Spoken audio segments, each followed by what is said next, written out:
So, Alan, the New York Times is reporting that almost 20,000 documents were leaked online, things like secret military locations and even information about Taiwan's diplomatic relationship with Palau, one of few.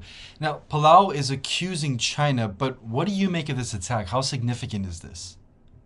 For the people of Palau, it's a very big deal. And for the people who pass through Palau, because some of the information that appears to have been leaked is passport information, diplomat information. So, and Palau is a very, very important country in the ASEAN area. And I do think this is part of a broader trend that we're seeing where uh, island nations in the Asian Pacific and in the Caribbean have been hit very hard with ransomware over the last couple of years. And in general, it's indicative of a broader problem. So, in fairness, China goes after everybody, no matter how good or bad their cybersecurity is. But what we're seeing is we don't know for sure in this case. We don't have enough evidence to say one way or the other, and I want to be very clear on that.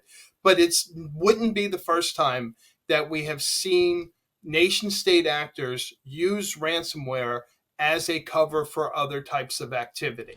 So, you mentioned ransomware. Can you kind of explain what that is and how a cyber attack like this one was carried out? When we talk about this, there's sort of three stages to a ransomware attack. You have the initial access, so they get into the network. Then you have the operator who carries out the attack, the encryption and the data theft. And then most ransomware groups, what they have is they have a data extortion site. And yes, that site is usually on the dark web. And that is how they use that. That's part of their extortion tactics. If you're not going to pay to have your files decrypted, then you're going to pay to not have your data leaked to our extortion site.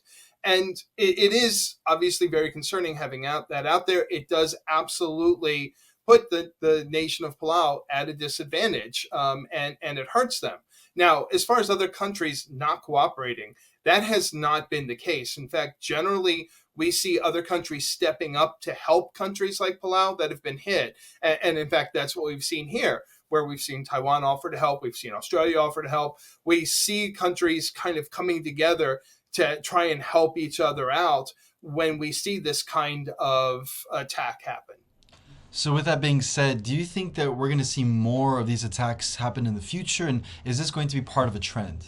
And the problem is that we're seeing this convergence of cyber criminal activity and nation state activity. And we're seeing an explosive growth in both, which means that you have to defend against everything. And so, again, when you're a small nation like Palau, you don't have the resources that Taiwan or Singapore or Japan or many of the bigger countries in the ASEAN area have to defend themselves, and that's unfortunate, but that's kind of the reality where we are right now, and the bad guys aren't going away.